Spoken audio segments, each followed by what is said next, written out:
안녕하세요 여러분, 도쿄뮤직입니다. 어제 경우는 졸트의 발표와 함께 S&P 500은 1.45% 그리고 나스닥은 무려 2.15%나 상승하는 모습을 보여주었는데요. 그나마 4,500이 되기 전에 주가 상승이 멈춘 것은 콜월이 4,600에서 이렇게 4,500으로 하향 조정이 되면서 천장이 4,500으로 낮았기 때문입니다. 이 자료는 제가 저희 멤버십 분들께만 공유드리는 자료로 오늘 콜월이 새롭게 업데이트되는 과정에서 4,500을 유지해준다면 S&P 500은 상승을 이어나가기 힘들겠고요. 만약 콜월이 다시 4,600으로 올라간다면 주가는 상승할 수 있는 여지가 생긴다고 보시면 됩니다. 우선 가장 먼저 주가가 크게 상승한 이유는 바로 졸트의 수치가 컨센 대비해서 낮게 나왔기 때문입니다. 우선 졸트 잡 오프닝의 수치가 컨센보다 낮게 나왔다는 것은 생각보다 일자리가 덜 생겼다는 것을 의미합니다. 참고로 졸트 잡 오프닝의 결과치는 8월달 게 아닌 7월달의 결과치인데요. 여기 보시는 것처럼 추세는 이렇게 내려가고 있는 추세인 것이고, 일자리가 덜 생긴다는 것은 경기가 상대적인 개념에서 바라봤을 때 점점 약해지고 있다는 것을 의미하기도 하기 때문에 금리를 올리고 있는 연준 입장에서는 이러한 결과는 바라던 바인 것입니다. 연준의 시각에서 보려면은 그냥 졸트 잡 오프닝의 수치만 보면 안되고 실업률과 섞어서 봐야 합니다. 이번에 나온 졸트 잡 오프닝의 수치는 7월달의 결과이고요. 이번 주 금요일에 나온 실업률 관련 데이터는 8월달인 것인지라 8월달의 수치가 어떻게 될지 결론을 무작정 띄워드리기에는 이릅니다만, 적어도 7월 기준으로는 한 명의 실업자에게 있어서 열려있는 일자리는 이렇게 1.5배까지 줄었다는 것을 볼 수 있습니다. 연준이 바라보고 있는 수치는 프리-팬데믹 때인 1.25배 정도로 여전히 연준의 기대치 대비 높긴 합니다만, 2배라는 수치에서 이렇게 1.5배까지 내려왔으므로 이것만 보면은 연준의 정책이 효과가 있는 것입니다. 하지만 그렇다고 해서 또 효과가 있었다고 말하기는 이릅니다. 잘 생각해보면은 졸트 잡 오프닝의 수치가 내려가는 방법은 크게 두 가지로, 첫 번째는 정말 경기가 둔화됨에 따라서 기업 CEO들이 고용을 안 하기 시작했다가 되겠고요. 두 번째는 많은 사람들이 일자리 시장에 참여함에 따라서 일자리가 사라지기 시작했다는 방법이 있습니다. 그래서 이 지표를 준비했는데요. 여기 2018년에서 2019년대를 잘 보시면은 졸트 잡 오프닝의 지표가 참고로 파란색입니다. 이렇게 떨어짐에 따라서 실업자들의 숫자가 함께 줄어드는 현상을 볼 수 있습니다. 이 현상이 제가 말한 두 번째 시나리오인 사람들이 빠르게 일자리 시장으로 들어옴에 따라서 졸트 잡 오프닝이 떨어지는 현상입니다. 오늘날 보면요, 일자리 숫자는 줄어드는 게 맞습니다만 그와 동시에 실업자들의 숫자도 아직 발표되지는 않았지만 과거 수치를 보시면은 적어도 상승하고 있지는 않으며 조금씩 줄어들고 있는 수치입니다. 졸트 잡 오프닝의 수치가 낮았는데 실업률이 높아지지 않고 오히려 낮아지는 결과치를 이번 주 금요일날 보여준다면은 그것은 경기가 강하다는 의미로 연준이 바라던 방향과는 반대 방향인 것이라고 보시면 됩니다.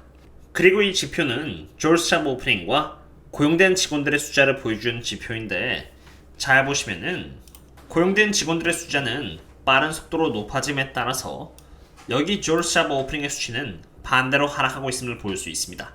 이렇게 세부적인 데이터들을 봤을 때 졸트 잡 오프닝은 떨어졌지만 떨어지는 원인이 경기가 약해서 떨어지는 것이 아니라 많은 사람들이 일자리 시장으로 뛰어듦에 따라서 떨어지는 현상이라고 해석이 되며, 이번 주 금요일에 있을 실업률 지표를 통해서 조금 더 자세히 알 수 있게 될 것이라고 봅니다. 조금 더 진행하기에 앞서서 저는 거시경제 관련 매크로는 보수적인 비율을 고집하고 있습니다만, 반대로 펀더멘털이 굉장히 강한 원유 섹터를 상으로는 매우 좋은 비율을 반대로 꾸준히 고집하고 있습니다. 제 투자 기준은 주가가 아니라 펀더멘털이기 때문에 펀더멘털이 바뀌지 않는 이상 분석 또한 쉽게 바꾸지 않는 것입니다. 여러 원유 기업들 중에서도 제가 공격적으로 투자하고 있는 기업 중 하나는 바로 여기 썬코어 에너지로, 저희 멤버십 분들 상으로 8월 10일을 시작으로 여기 썬코어가 상방으로 브레이크아웃 하기엔 좋은 주식이라고 분석을 드렸고, 그로부터 일주일 뒤 트렌드를 깨고 올라갔을 때는 올라갔다라고 이렇게 팔로우와 분석을 드렸으며, 기업의 실적 펀더멘털과 밸류에이션을 분석함으로써 주가가 평균 멀티플에 수렴한다고 했을 때 적어도 얼마까지 기대해볼 수 있다는 기준 등을 꾸준히 분석을 드렸고, 지금 썬코어는 벌써 20%라는 안정적인 수익을 저를 포함해서 저희 멤버십 분들께 주고 있을 뿐만이 아니라 20%가 오른 상태에서도 여전히 기업이 저평가인지라 언제 팔지 말지 전전긍긍하지 않고 그냥 편안하게 즐기고 있는 상태입니다. 꾸준히 장기 투자에 대한 기준을 보여드리기 위해서 저희 텔레그램 멤버십 분들과 네이버 멤버십 분들 상으로는 원유 관련 리서치들을 꾸준히 공유드리고 있는데요. 한 예시로 이걸 보시면은 보라색은 원유 재고량이고 주황색은 유가 수치로 서로 반대의 상관계를 갖고 있다는 것을 볼 수 있습니다.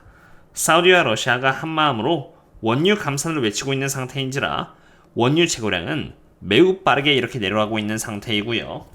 내려갈수록 유가는 반대로 상방 압력을 받아왔다는 것을 이렇게 과거부터 지금까지 계속 볼 수 있습니다. 그리고 오늘 API에서 재고량을 발표했는데 컨센으로는 2.9mAh이 빠졌을 것이라고 예측이 되었었지만 실제로는 이렇게 11.4mAh의 어마어마한 원유가 재고량으로부터 빠졌다는 것이고요. API 다음으로 EIA에서 오늘 밤 발표되는데 이 또한 API에 준하는 높은 수치의 원유 재고량이 빠질 것이라는 것입니다. 그리고 심지어 SPR은 이렇게 차오르고 있는 상태로 원유의 하방 압력을 주어왔던 공급의 역할을 하는 것이 아니라 이제는 유가의 상방 압력을 주는 수요 역할까지도 하고 있는 것입니다. 그리고 영상을 만들고 있는 와중에 EIA 지표가 발표가 되었고 실제로 엄청나게 많은 원유 재고량이 빠졌고요. 원유 수요는 나쁘지 않게 발표가 되었습니다.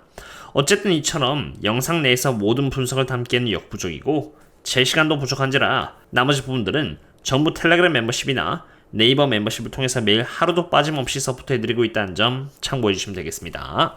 원유 펀더멘탈은 훌륭하기 때문에 제가 좋게 평가하는 반면 일반적인 거시경제는 그렇게 좋은 편은 아닙니다. 왜냐하면 유가가 올라가고 있다는 것은 인플레이션 재점화가 일어난다는 것을 의미하기 때문입니다. 그리고 연준은 부동산 시장에 있어서 인플레이션이 나아지고 있다고 하지만 부동산 시장에 있어서도 딱히 물가가 빠지거나 그러진 않았습니다. 여기 케이스 쉴러 하우스 프라이스 데이터를 보시면은 0.92%로 전엔 이렇게 집값이 조금 빠졌습니다만 다시 이렇게 반등을 한 상태이고요. 0.92%가 올랐습니다. 그리고 첫 번째 6개월을 기준으로 바라보았을 때 집값은 오히려 이렇게 5.5%나 상승하면서 이제는 2022년에 고점을 갱신하려고 나아가고 있는 상태입니다. 인플레이션 관점에서 바라본다면은 유가는 오르고 있고 부동산은 크게 빠지지가 않았는지라 정말 CPI가 하락할진 저도 의문입니다. 졸샵 오프닝 결과가 좋게 나왔습니다만 실업률이 높아지느냐 혹은 떨어지느냐에 따라서 영상 초기에 말씀드렸던 것처럼 진짜 의미가 갈릴 것 같고요. 오늘 발표된 ADP Employment Changes의 경우는 이렇게 177K로 마치 컨센인 195K 대비해서 낮게 나온 것처럼 보이지만 전달의 수치를 잘 보시면은 이렇게 324K에서 371K로 상향 조정이 되었다는 것을 볼 수 있습니다. 이 수치는 약 50K 정도인데 50K가 높아진 만큼 그 수치를 여기 액츄얼 수치에 더하던가 아니면 서베이에서 차감해서 잡는다면은 오늘 발표된 수치는 컨센 대비해서 강하게 나왔다는 것을 의미하는 것이고요. 일자리 시장은 강하다는 것을 의미하는 것입니다. 원유 펀더멘탈은 강하나 거시경제 펀더멘탈은 약한 편이기 때문에 원유는 저는 롱으로 잡고 있고요.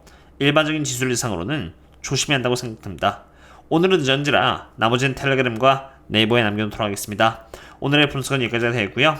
그럼 다음에 또 다른 분석강의 찾도록 하겠습니다. 그럼 다음에 또 만나요. See you later.